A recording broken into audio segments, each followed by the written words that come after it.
So should we start now, Devendra? Just a second. Yes.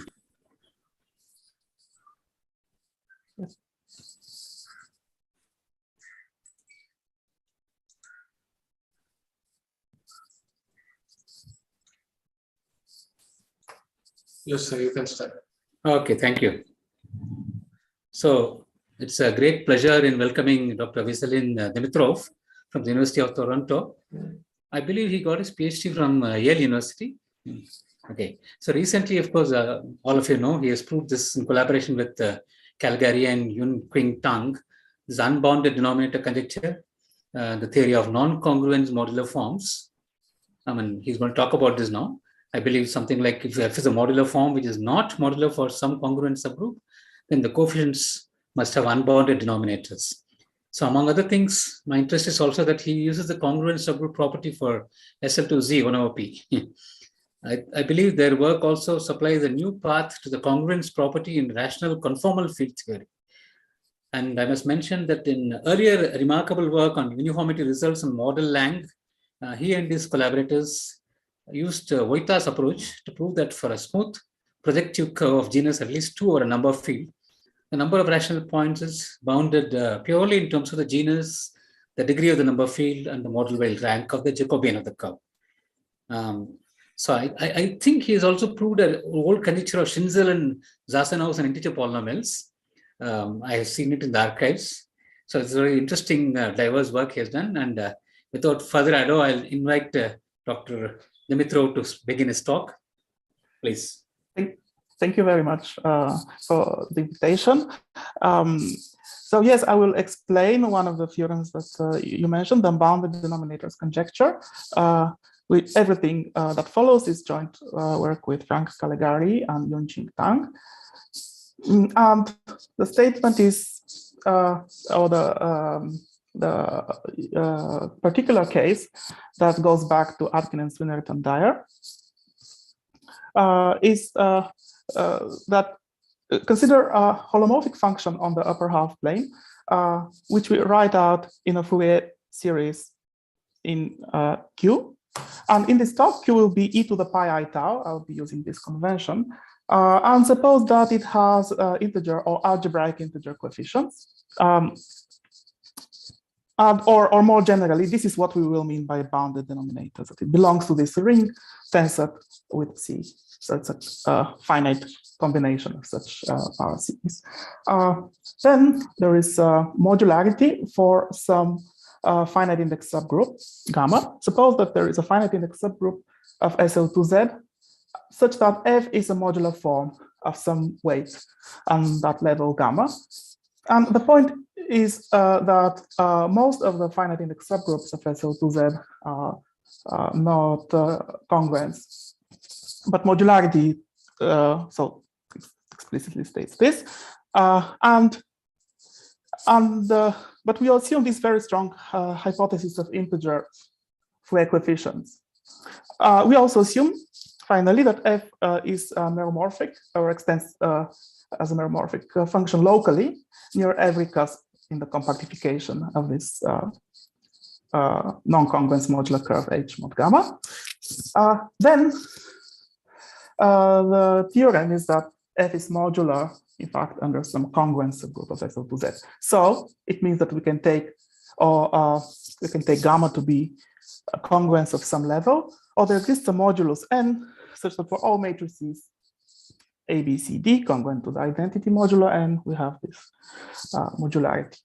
And this is if and only if, the converse is also classically true by Hecke theory, for example, and it characterized the congruence subgroups among the finite index subgroups by such an arithmetic condition for the Q expansions of the modular forms.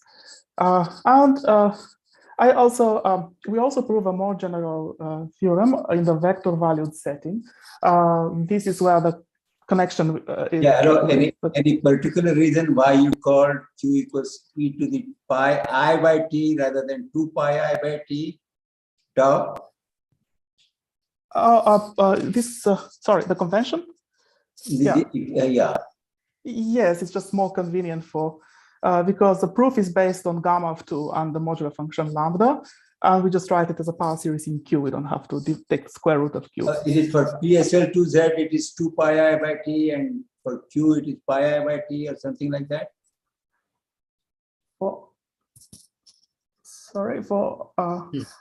Yeah, it's just a convention that we take that. So the cusp width is 2 for the infinite cusp here. I think you mentioned gamma 2, I think. Gamma 2. Yeah, gamma 2 is, so we will see. Okay, I'll see how this is actually convenient in the formulas. And then more generally, let me define a vector valued modular form. Here, in this setting, it's no loss of generality to consider the full modular group SO2Z. We can, because we have two parameters, the weight and the dimension n. And so this will be a pair F and rho that is made of, firstly, a holomorphic mapping. So an n-tuple of holomorphic functions on the upper half plane. So it's a holomorphic mapping into C to the n. A representation of SO2Z into GLN C. So now we have the dimension n.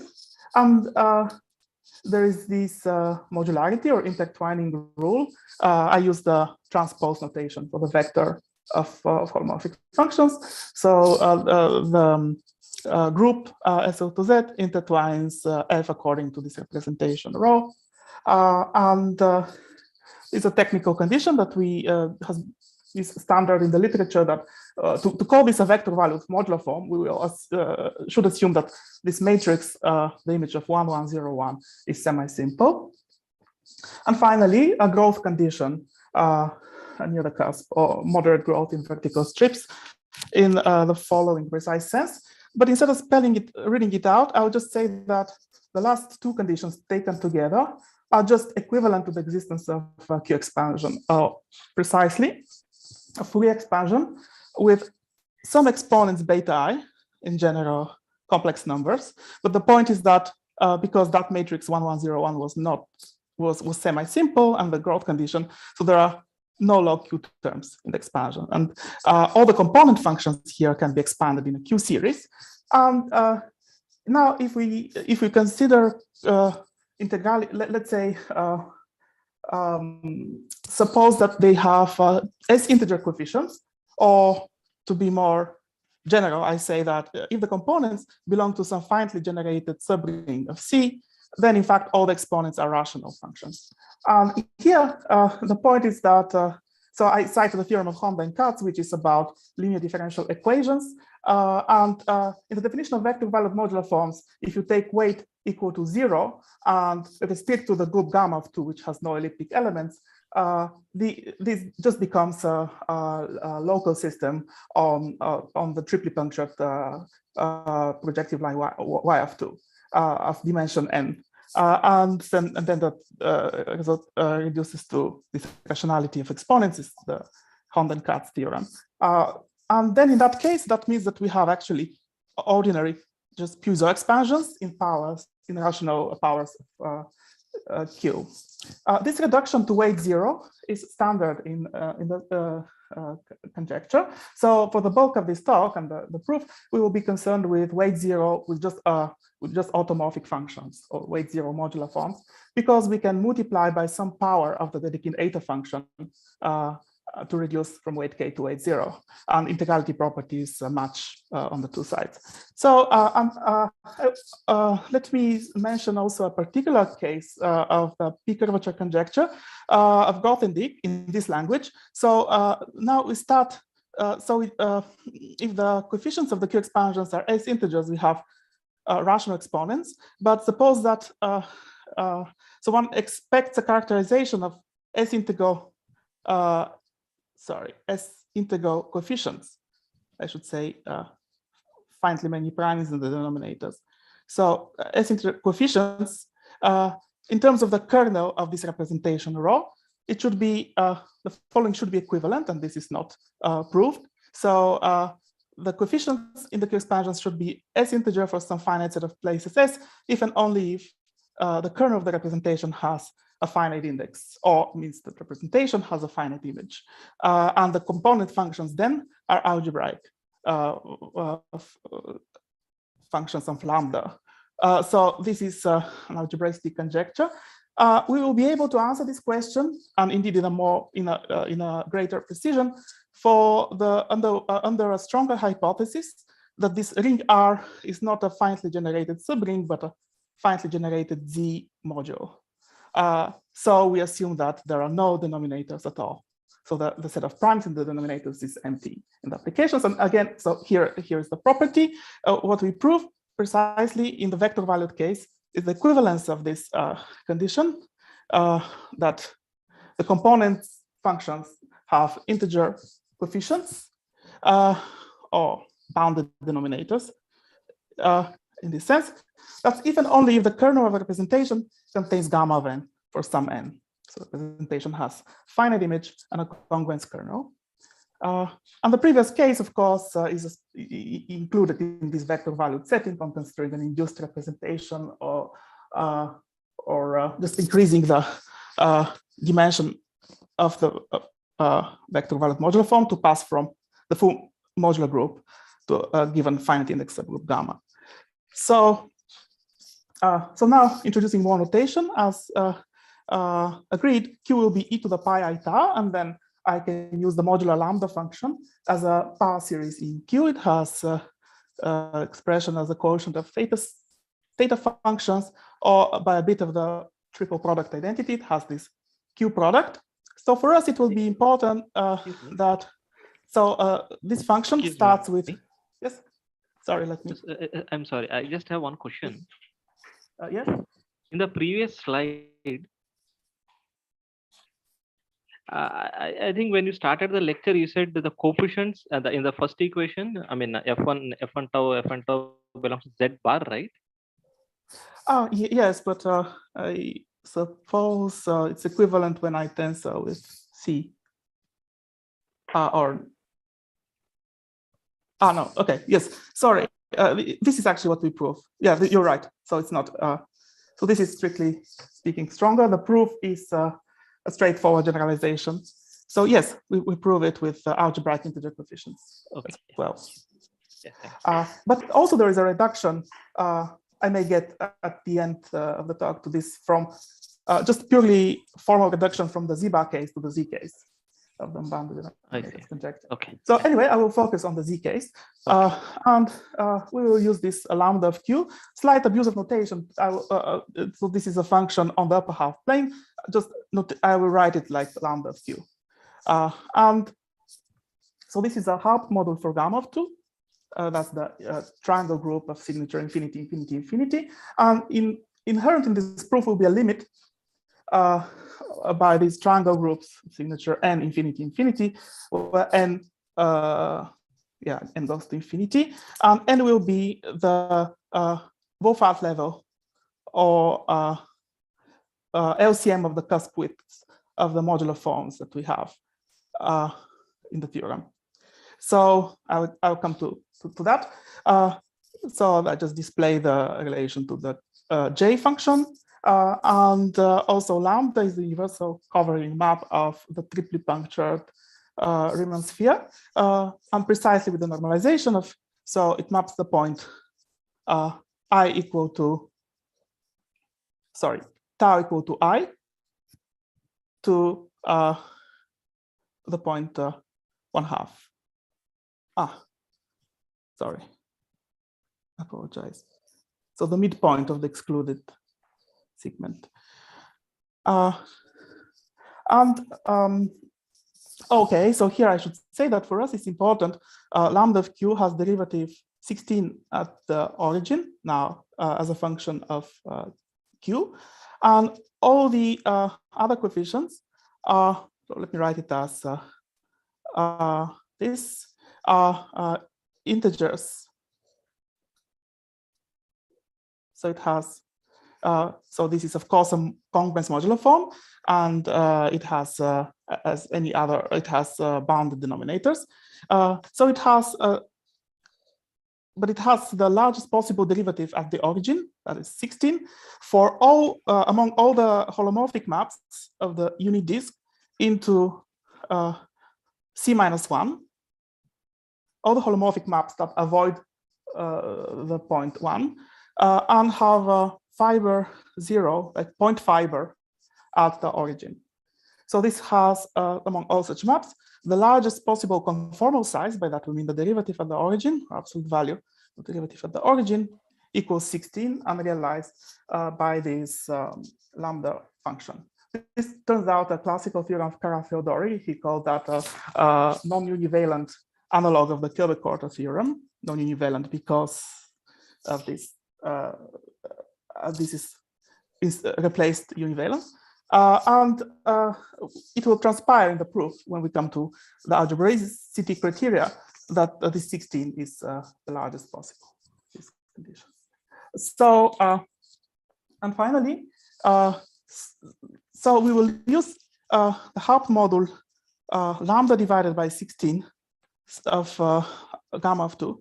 So by x in the following is this modular function of level gamma of 2, which, as we've seen, has integer q expansion. And it starts with q and higher order terms. So it's in here. And so we have the equality of these completed rings. Z of q equals z of x. And therefore, we can, if we start with a modular form, a non-congruence modular form, that need not have a, in general, has a Puiseux expansion, but just for sake of to fix the idea, suppose we have f of q is actually in z of q rather than z of q to the some fractional power, and then we can rewrite it formally as a power series in x, and it will have integer coefficients. And so we get from f, this modular form, we get now an algebraic function because any two, f of q will be of weight 0 for, let me stick to the original Atkin and Swinnerton-Dyer setting. So we have for a finite index subgroup gamma of SL2Z. And so it can be viewed as a rational function on H mod gamma, and any such is algebraically dependent with the lambda function or with X. And so passing from a modular automorphic form with integer coefficients, we get algebraic power series with integer coefficients and branched only above the values 0, 1 over 16, and infinity that were missed by this lambda function. So this is a Belyi function with an integrality property on the integer coefficients, and that is how we will approach the unbounded denominators conjecture. So here on this slide, I will quickly say, there are several proofs of the integrality of coefficients in the congruence case. So we prove the converse of this classical theorem. But in particular, just looking at, just to quickly mention this, this is one quick arithmetic way to see that, for example, the affine Fermat curve x to the n plus y to the n equal to 1 is usually, usually has a non-congruence arithmetic Fuchsian group. And that's because, or more precisely, it's congruence modular if only for the values n dividing 8.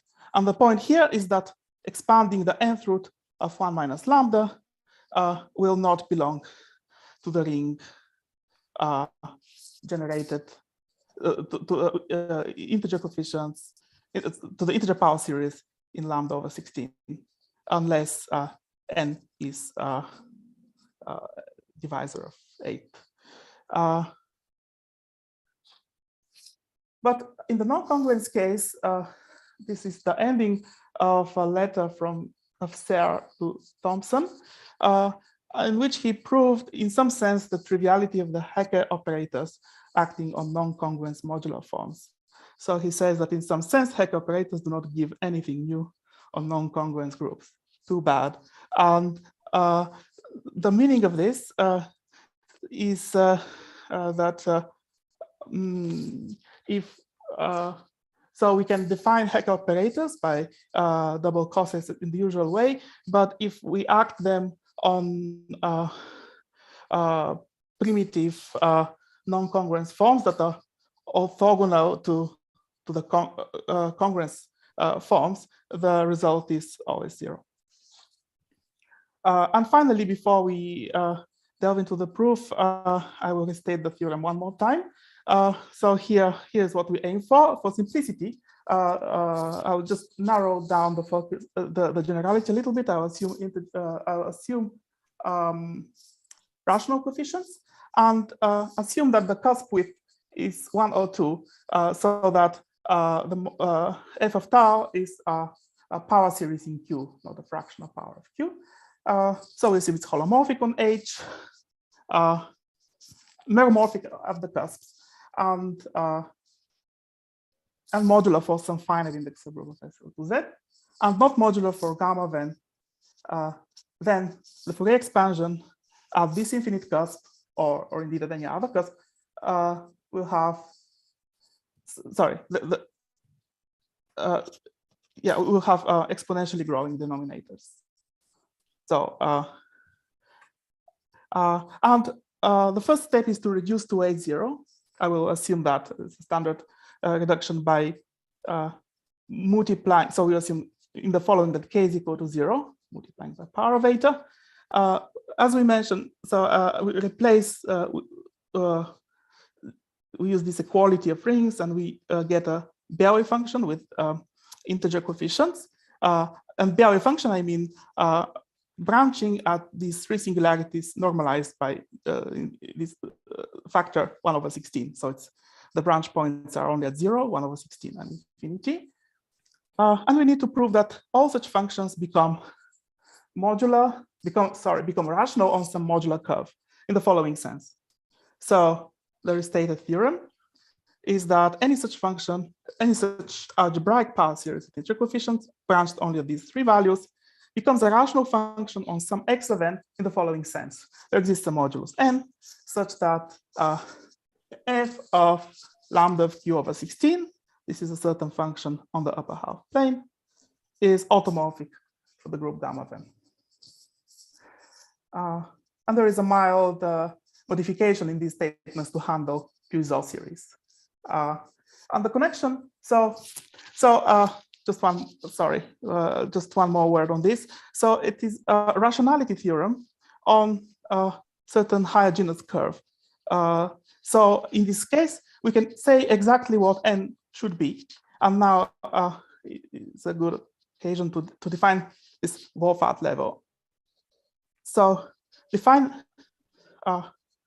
n to be the least common multiple of all ramification indices, or in the modular forms language, I would say cusp widths, for all the cusps of the modular form, or in this phrasing, in this statement, all ramification indices above the three singularities, 0, 1/16, and infinity. And then for this particular n, we will prove that f is rational on x of n. Yes, sorry. Could you please say it again?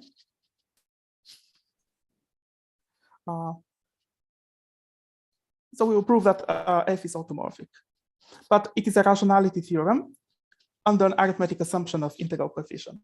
So the method for this, this is what we refer to arithmetic algebraization, and the prototypical result is the following, or the simplest theorem is the following criterion of Andrei for algebraicity in this situation. So suppose f of x is an integer power series, just a formal power series with integer coefficients. Suppose that there exists a holomorphic mapping of the unit disk into C, taking 0 to 0 with a derivative greater than 1 in absolute value. I'm pulling back F to a convergent power series, or the pulled back germ is analytic also on the unit disk. So it's a simultaneous uniformization of X and F of X, both phi and the pullback of F via phi are assumed analytic. Then under this integrality condition on the coefficient, F must be an algebraic power series. I will prove this criterion in a more general form in our generalization. The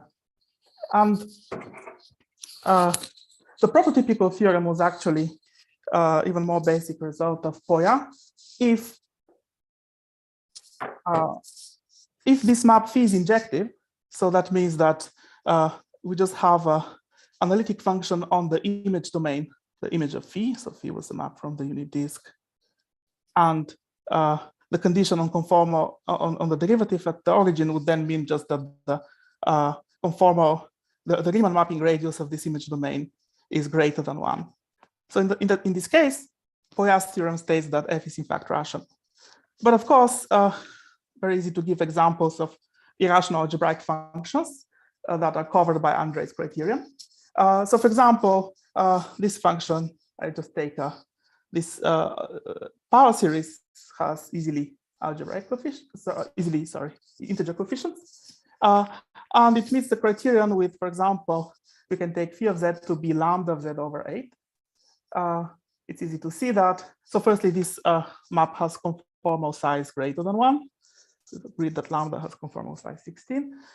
And the pullback is just the fourth root of 1 minus lambda, which is holomorphic on the unit Q, on the unit disk. This is in the Q coordinate. And because lambda avoids the value 1. It's an overkill in this example. Of course, one can get the exponential function even better to get an infinite radius, but just an example. And now, here's another example that demonstrates the sharpness of Andrei's criterion, even if we assume that F is a priori holonomic. So we take the hypergeometric function with parameters 1/2, 1/2, 1. I will scale the coordinate by the factor of 16. So then I will get integer coefficients, because this is, so very explicitly in terms of the binomial coefficients, this is just the Adamar square of an algebraic function. I just take 2n choose n squared x to the power n. Because I get rid of the denominators of 2, this now is in z of x. And it's a solution to the Gauss hypergeometric equation. So if you, and the singularities of that hypergeometric equations have moved to 16x equal to 1, that means 0, 1 over 16 and infinity. And so if you pull it back by any holomorphic mapping, avoiding the value 1 and having a single fiber over 0, this will be analytic. So let me just say this is true for any holomorphic phi into C minus 1 over 16 with point fiber at 0, trivial fiber. Mapping 0 to 0 with trivial fiber. And so by Andrei's criterion, we recover that the claim I made earlier that for any such map, the conformal size is at most 1. This is realized for the lambda function, for the function lambda over 16. Sorry, let me write this particular hypergeometric example as capital F for later reference. And so if I substitute lambda of q over 16, in fact, the result is just the square of the theta function. And here, for example, n is in z and q equal to e to the pi I tau, which is congruence modular for level gamma of 2. Obviously not algebraic in lambda. And so Andrei's criterion is sharp, as we see from this example.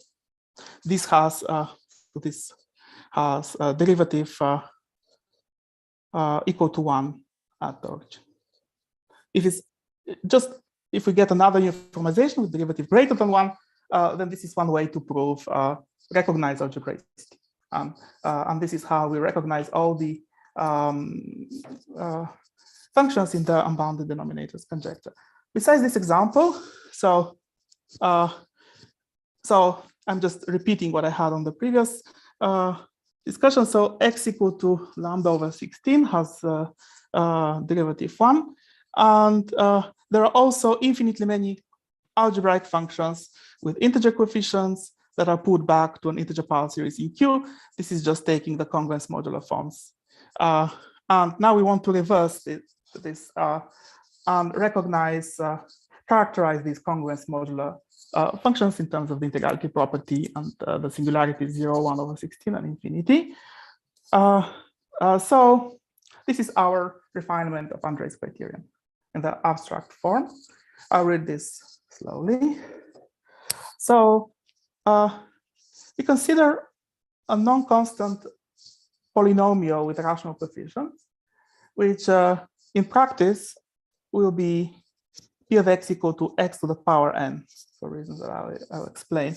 But on the first reading, if this is too cluttered in notation, we can assume p equal to x. Then we have need an integrality property. So introduce a new variable t and the new power series x of t, such that the pullback of p under x, that means p of x of t, has integer coefficients in t. So x of t, not x of t, but p of x of t.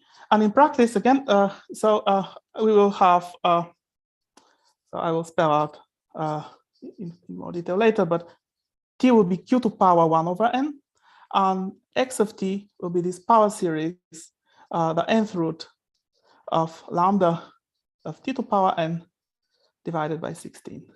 So if you expand this in a power series, this has n integer coefficients, but sorry, so the coefficients of this belong to the ring Z with 1 over n, with n inverted t, but not integer coefficients. When you raise to the nth power, we recover an integer power series. And we will need this because the proof will have to use up, it's a Diophantine approximation argument, which will have to use up all of the congruence modular forms, all the congruence examples at a given level, and some of them will only have Puiseux expansions so that's in Q to the 1 over n, but not in the power series in Q. Second, like in Andrei's criterion, we suppose we have a homomorphic mapping from some neighborhood of the closed unit disk, that means just from some slightly larger disk, to C, taking 0 to 0 with derivative greater than 1, and pulling back P to a holomorphic function on the closed disk. And now we consider the following problem. So we consider the two conditions 2 and 3. One of them is an integrality condition, and the other is analytic continuation condition. So we consider formal power series F with rational coefficients in X, but satisfying both these integrality and analytic conditions. So firstly, the pullbacks under the substitution X of t have an integer t expansion. And so this is the bounded denominators property in the application. And second, the pullbacks under F are analytic. And, this will come from the singularity 0, 1 over 16 and infinity.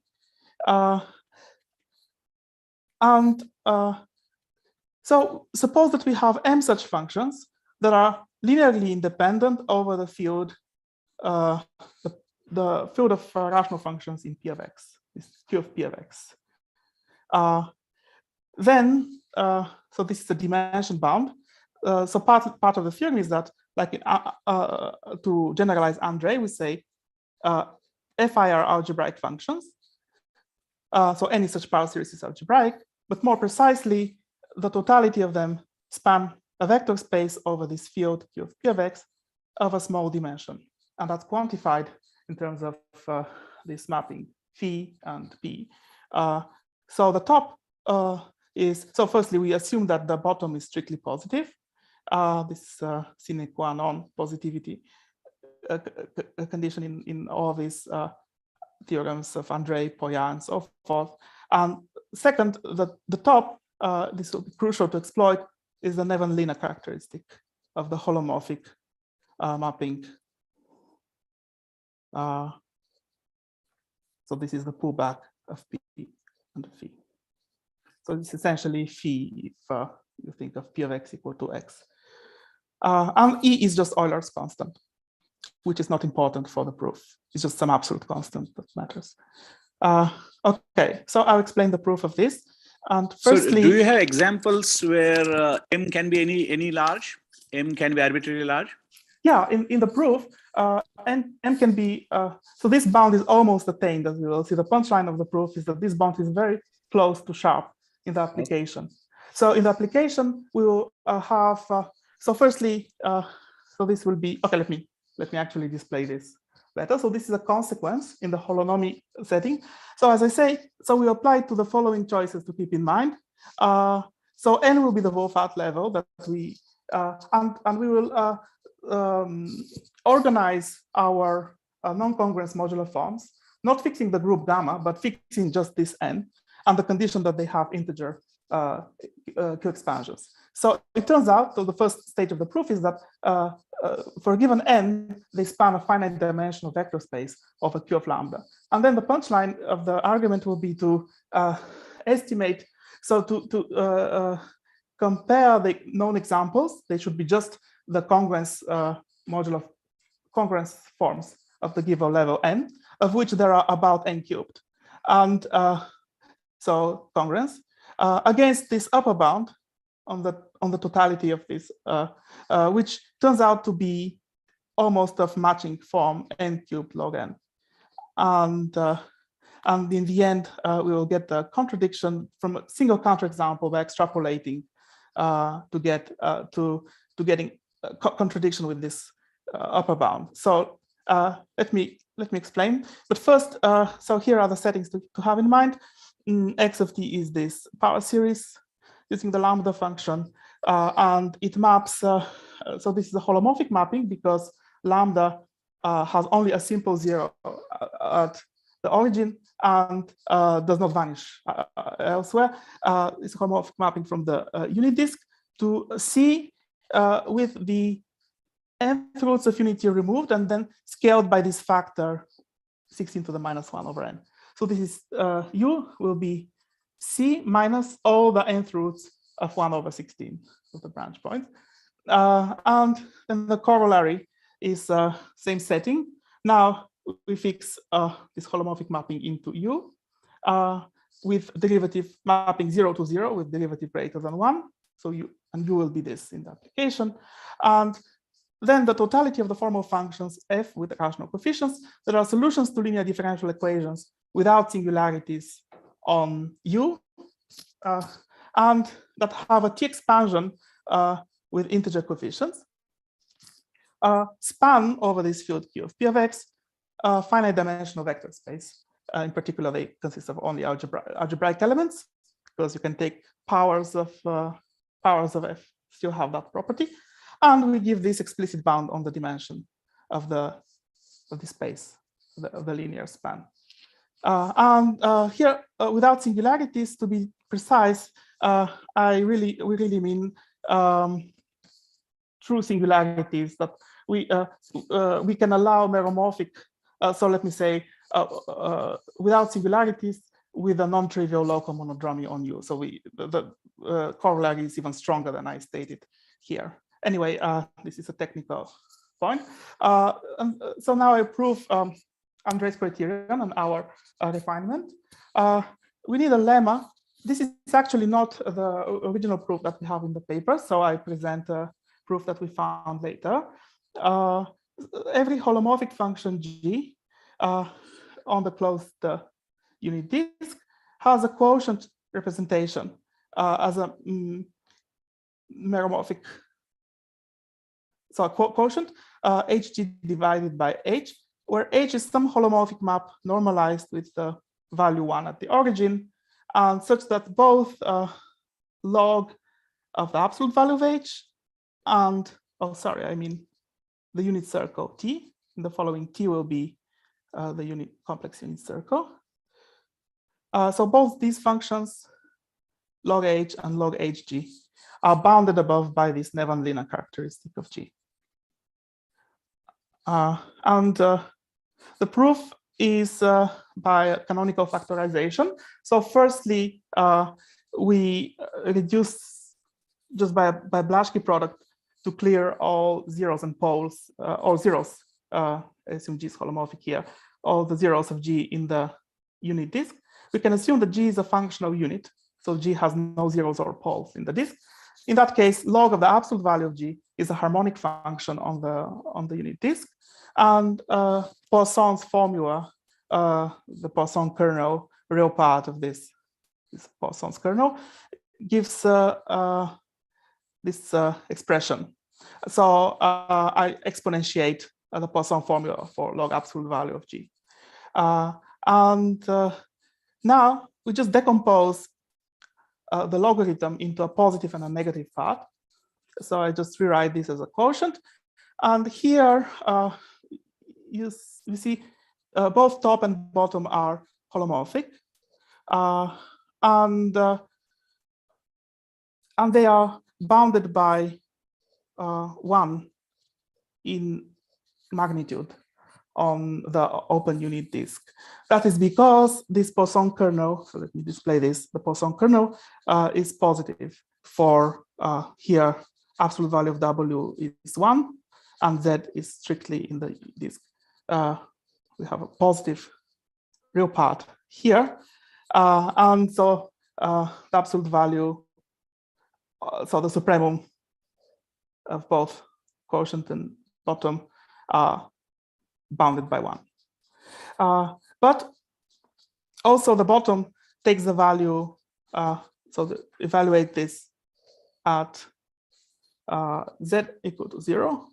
And the value is just the exponential of the Nevanlinna, negative of the Nevanlinna characteristic that I had claimed in the lemma. So this is integral of log plus absolute value of G. So we get the lemma just by scaling the bottom by this common factor, and then we get the normalization h of 0 equal to 1. So we define h to be this factor times this bottom. Okay, so then with this preparation, the proof follows the method of Andrei, and the idea goes back to the Trudnovsky brothers' proof of Faltings' isogeny theorem by Diophantine approximations. This is for elliptic curves over Q only. But the crucial new twist will be, so we will use many auxiliary variables whose number will go to infinity. So this is somewhat similar to Roth's theorem. I just state the simplest possible form of Ziegel's lemma, where the main, essentially, we just need to keep track of the Dirichlet exponent in our system. The estimates are easy, but so the construction is as follows. Now we suppose that there are m such formal functions that are linearly independent over this field Q of P of X.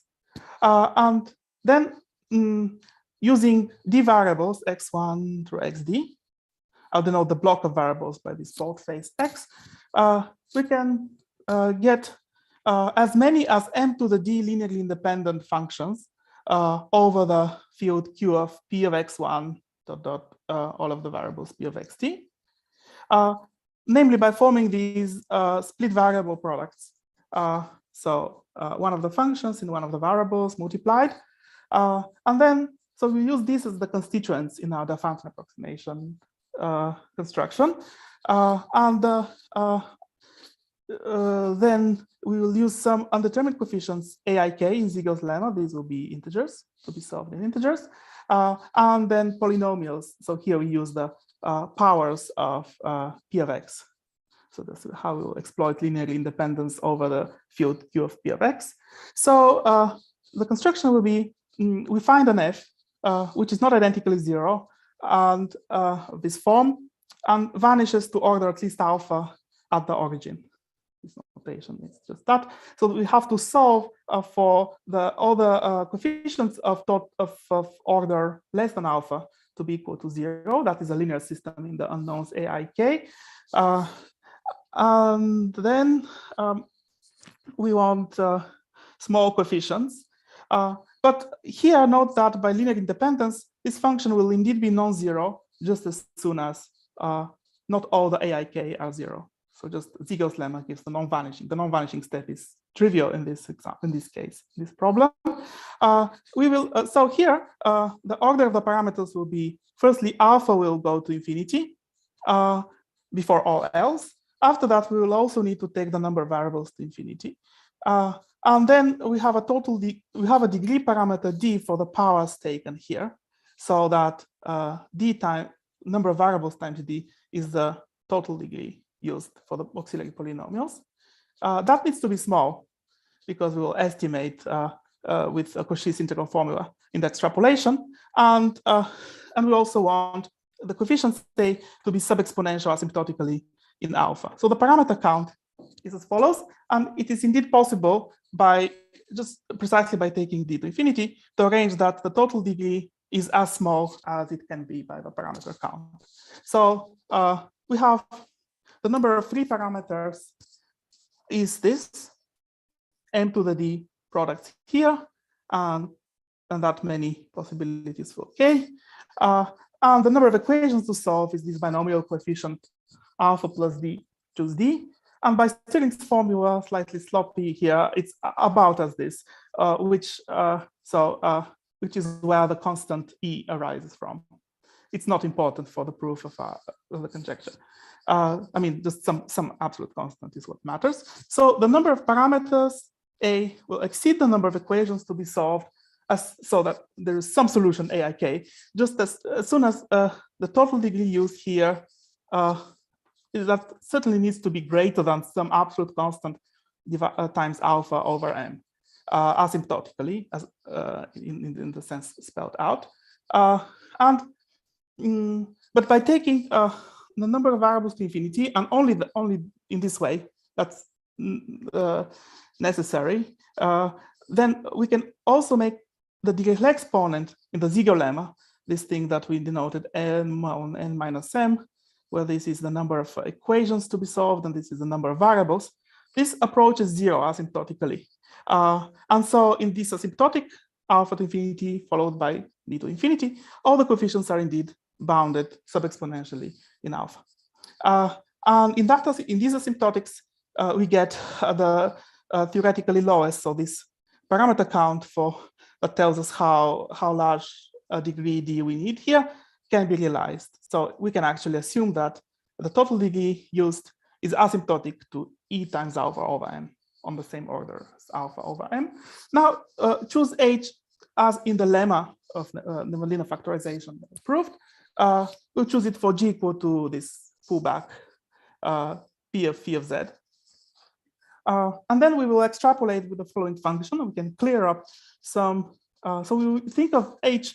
H is to tame the growth at infinity in the Cauchy estimate, but we will use it like a denominator, like in a meromorphic function. So we'll clear up h by multiplying f of phi of z by these powers. So I multiply all the way up to the total degree used for the auxiliary polynomials. So we assume that this function is analytic on the unit polydisk. I say, sorry, slight abuse of notation, polydisk in d variables. This is our assumptions. But also we have phi of z, it has derivative phi prime of 0 at the origin. So this is where the conformal size ultimately is seen, comes up. Also, we have this other power series x of t that will use the integrality of the t expansions. We also have this multiplier, which is normalized to start with 1 plus higher order terms. So h of 0 equals 1.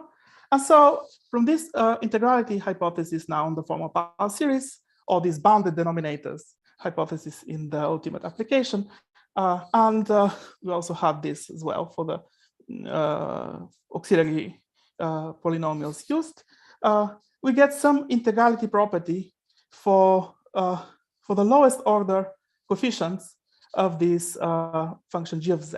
So g of z in general has transcendental coefficients, but the lowest order coefficient must be in this z module. So firstly, there is a lowest order coefficient c not equal to 0, since the function f is not identically 0. And then if beta is the total order, so this order is at least alpha by construction, and then c is some non-zero rational integer multiple of this power of the conformal size. So the higher order terms in these expansions don't mess up with the lowest order terms. And so like we have the Liouville bound for that coefficient. So log absolute value of c is at least alpha times the conformal size, alpha times the logarithm of the derivative at the origin. And we just couple so we have an upper bound by Cauchy's integral formula and compare the two bounds, and then the theorem falls out. So in the other direction, C is this, C is this Cauchy integral. So log absolute value of C is also bounded by the supremum of log of our function G on the unit polycircle. And then we estimate that supremum for, so recall in shorthand notation, G was this form. So this involves this product of the Fi. This is just bounded in the asymptotic alpha goes to infinity. And the remaining terms will be combinations of some power of h. Some power, let's say d minus k, multiplied by complementary power of p of phi of z power k, and k varies from 0 to d. All of these by Nevanlinna lemma are bounded by the exponential of this quantity. And so everything else, including the number of terms, is certainly sub-exponential in alpha, goes into the error term. So we complement this Liouville lower bound by the following Cauchy upper bound. And ultimately we read this. And now recall, so this because d times d is the total degree used in the construction. Recall that we had this. And then we just let alpha to infinity, followed by this infinity. And in the limit, we are left with this dimension upper bound. So this proves our theorem. So now I'll explain how we apply this. We define the uniformization radius of a pointed Riemann surface to be the absolute value of the derivative from the origin, with the normalization that we use the unit disk for the universal covering map. So conformal. So this is for a hyperbolic type. So we've already written the universal covering map for C minus the second roots of unity from the origin. And this is just the map to lambda minus 1.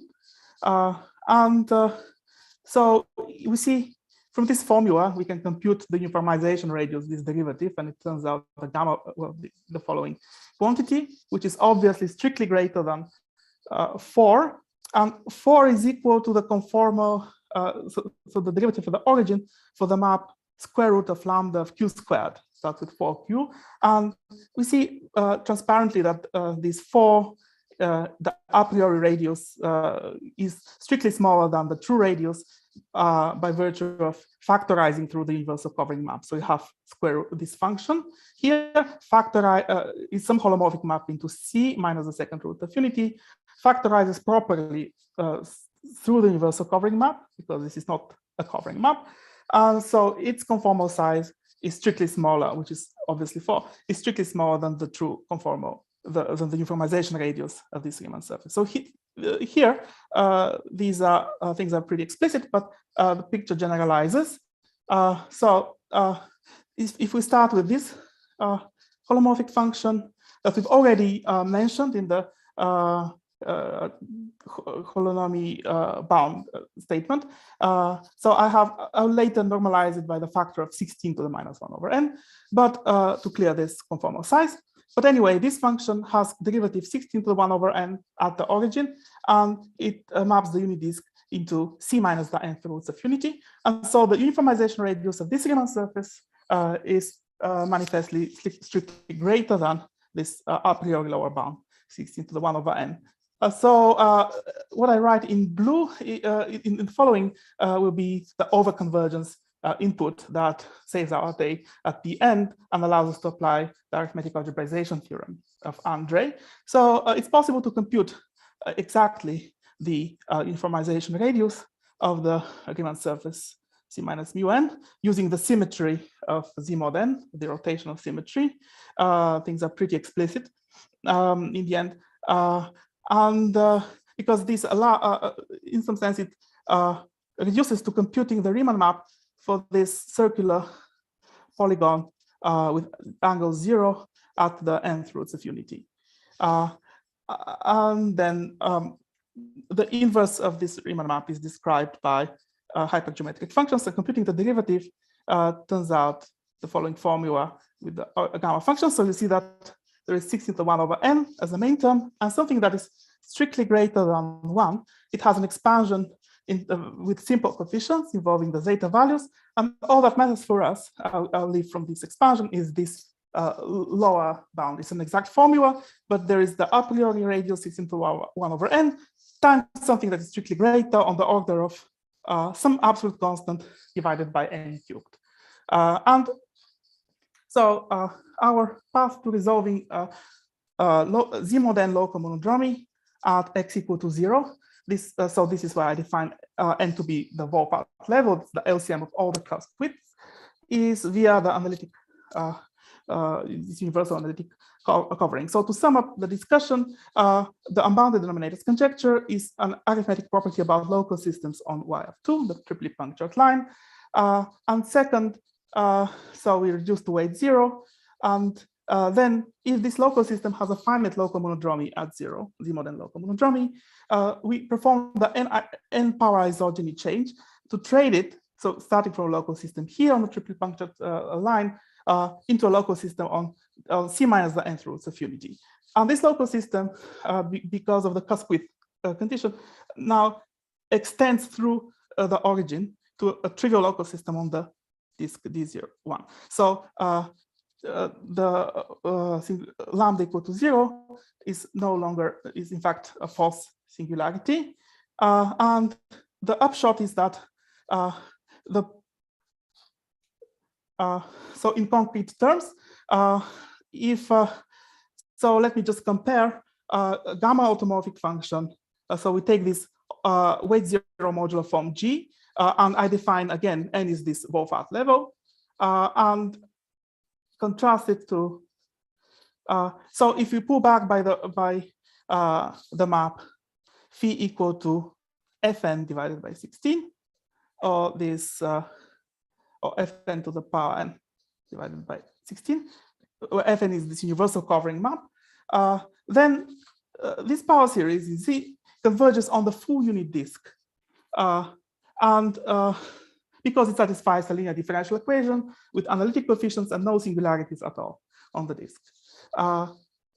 And by contrast, if we do the same with the with this hypergeometric example, that counterexample that I gave, that demonstrates the sharpness of Andrei's criterion, well, this power series now will converge only up to the first non-zero fiber point here.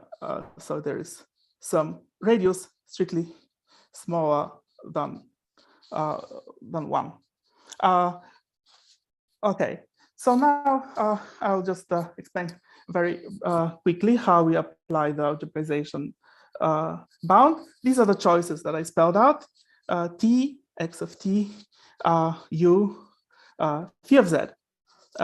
So I will choose undilate by, so this is the universal covering map, scale it by a factor of 16 to the minus 1 over n, and dilate by some sufficiently small, but this radius, 1 minus 1 on 2n cubed. And the upshot is that all the modular functions of weight 0, including the congruence ones and the non-congruence ones that have integer Fourier expansion at the infinite cusp and cusp with dividing n at all of the cusps span over C of x to the n, but that's just C of lambda, that's just over y of 2, vector space of dimension at most the following bound that we compute. So here is this Nevanlinna characteristic that we have on top, and here's the conformal size on bottom. And this R was close enough to 1 so that this correction by log R does not harm much. And so ultimately we get the following bound, n cubed times the following integral. And the punchline of the proof is that, I'm getting out of time for the full details of the Nevanlinna part of the proof. I'll just say that this integral by some ideas from Nevanlinna theory is bounded by absolute constant times log n. So we prove this, and ultimately we have a bound of the form big O of n cubed log n for our solution space, indexed by this Wolfart level parameter n. But the true solutions certainly include the congruence modular forms, and they span the space of dimension equal to the index of gamma of n in gamma of 2, which is on the order of n cubed and certainly greater than this absolute constant times n cubed.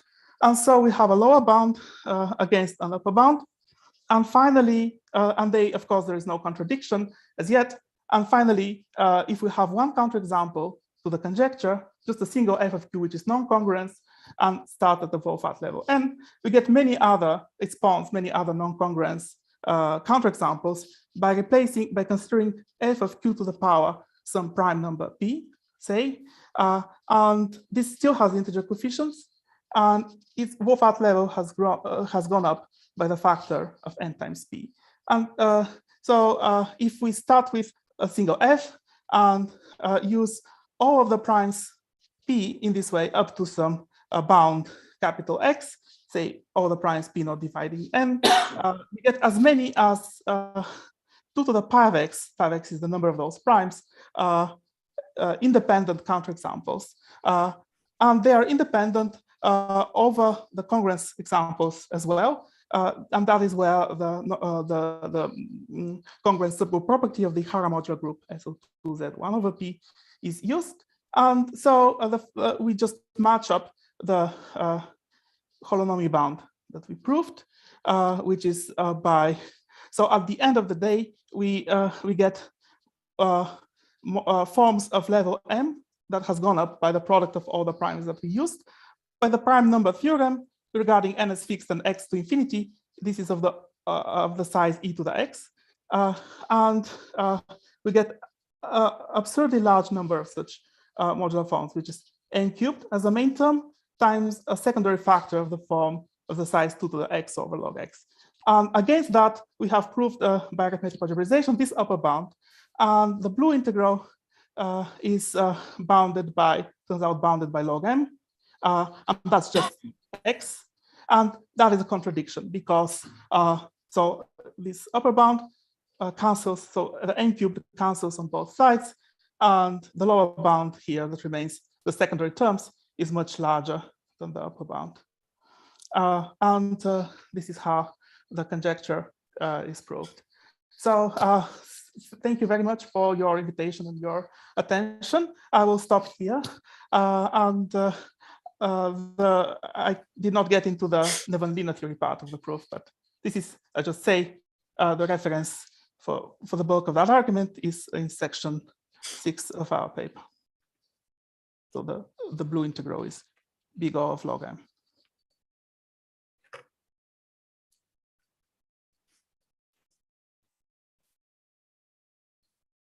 Using the ideas from the proof of Nevanlinna's second main theorem.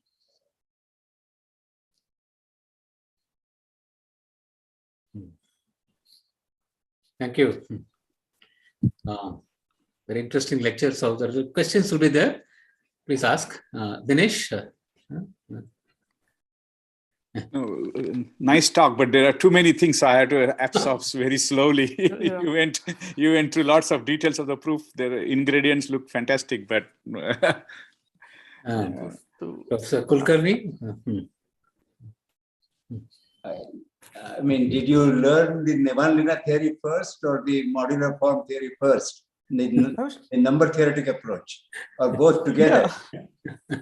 But I would say it was the Nevanlinna ingredient was the last ingredient that we got.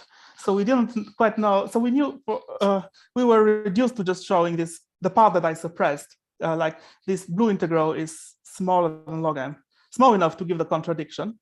So m to the epsilon is not good enough, by the way, but log m is. So in some sense, we use the logarithmic error term in the Nevanlinna theory. It comes down to that.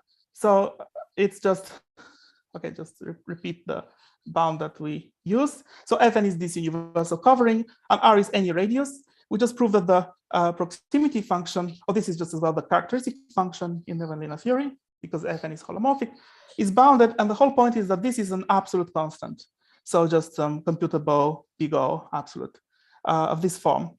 And this is for a fixed, this is an old result of Sury, that for a fixed map, a universal covering map, there is this asymptotic formula, but with an error term that is not very well, not controlled.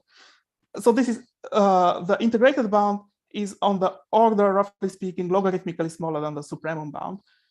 And the proof is just the lemma, in the lemma of the logarithmic derivative. Yeah, here is a special case that I display.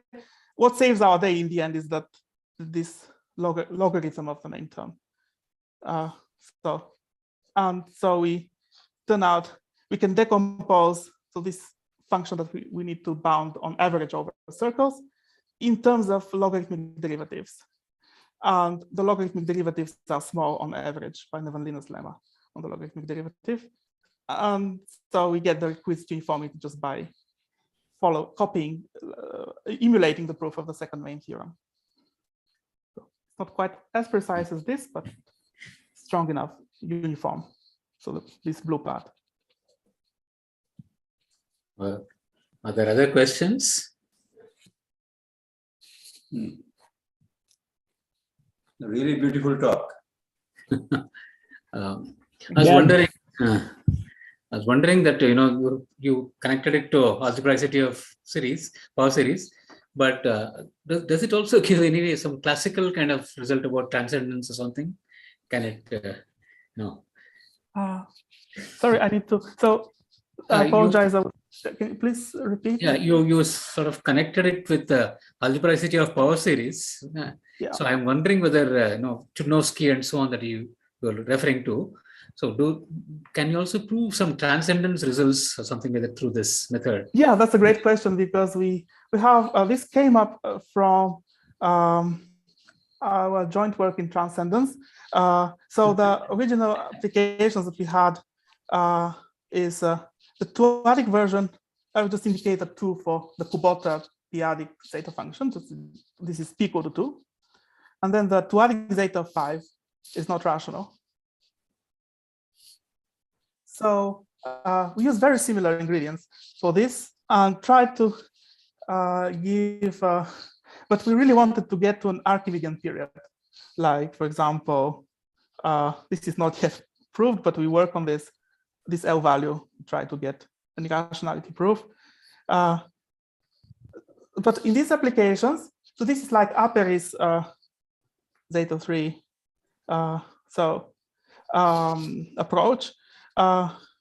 We need to use formal functions f of x that have denominators that are not S-integral coefficients, that like the logarithm, and so, but the criterion looks, just very quickly say, the criterion modifies in this form. So you allow, this is the LCM of the first 10 integers.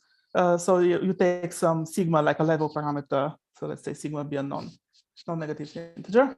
And then the ANs are integers. So suppose this. And so in the criterion that I had, I would just take P of x equal to x, just to keep it simple.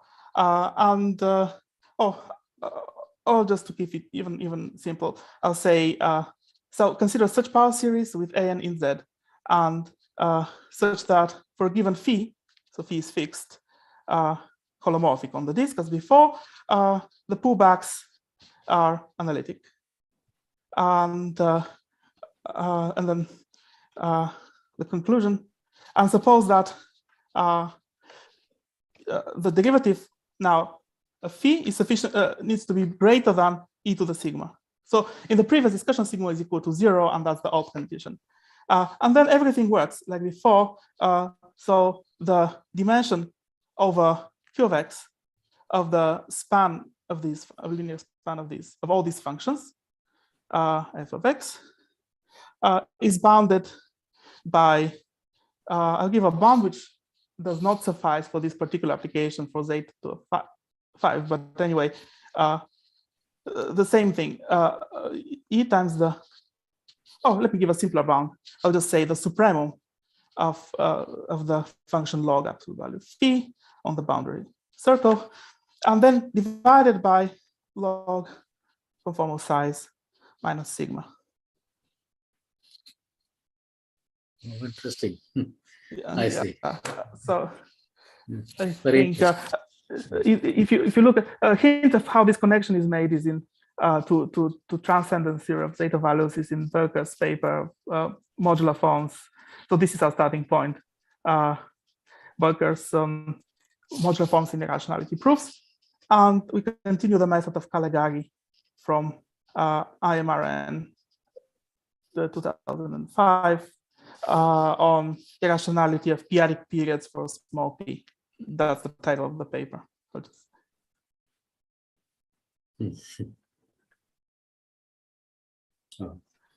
Just copy the title of the paper.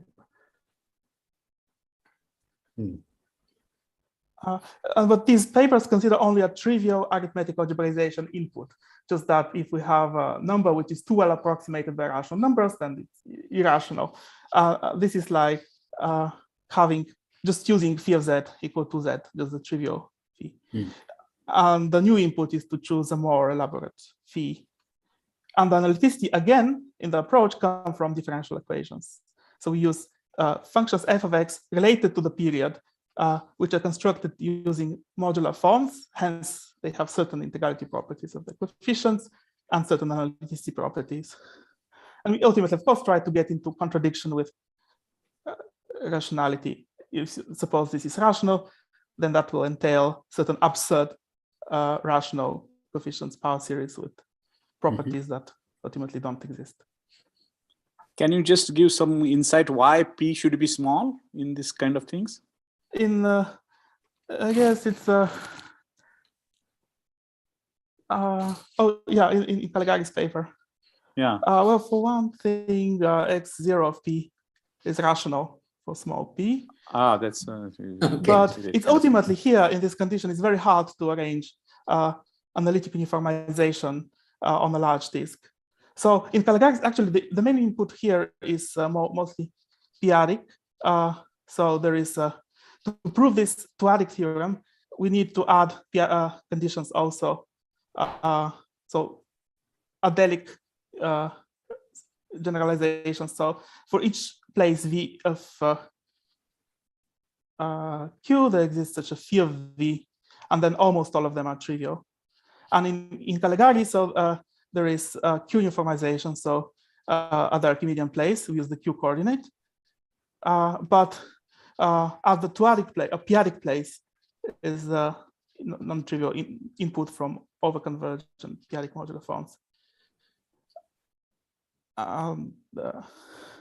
Yeah, so many accidents are involved, but certainly this has this periodic uniformization is usefully large when p is small, and eventually the numerics lose if p is so. For example, we cannot prove 3-adic zeta 5 or 2-adic zeta of 7 are not rational in this approach.